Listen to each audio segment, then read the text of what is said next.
আজকে আম্মু বানাবে সেমাইয়ের লাড্ডু। তো প্রথমে সেমাইটা ভেজে নিতে হবে। সেমাইটা লালচে ভাব চলে আসলে চুলা থেকে উঠে নিতে হবে।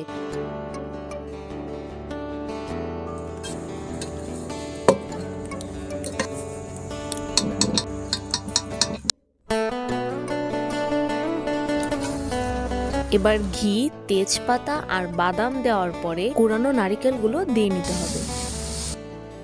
এখন একটি পাত্রে 3 চামচ গুঁড়া দুধ ও স্যাফরন অ্যাড করে নিতে হবে। স্যাফরনের একটু রংটা ছেড়ে দিলেই ওই মিশ্রণটাই চুলায় দিয়ে নিতে হবে।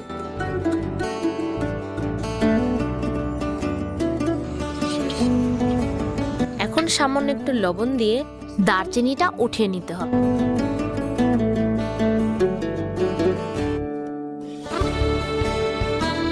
এরপরে পরিমাণ মতো চিনি দিয়ে নিতে হবে।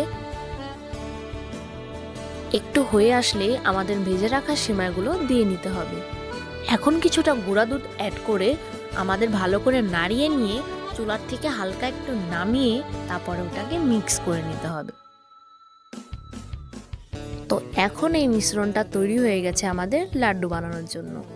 তো এই মিশ্রণটা গরম থাকতে থাকতে আমাদের লাড্ডুটা রেডি করতে হবে, না হলে পরবর্তীতে এটা একসঙ্গে লাগতে চাইবে না, ছাড়া ছাড়া হয়ে যাবে। সেই ক্ষেত্রে গরম থাকতে লাড্ডুটা তৈরি করে নিতে হবে। এখন আম্মু হাতের সাহায্যে গোল গোল করে তেলগুলো বের করে লাড্ডুগুলো বানিয়ে ফেলছে। তো এই তো রেডি হয়ে গেল আমাদের সেমাইয়ের লাড্ডু।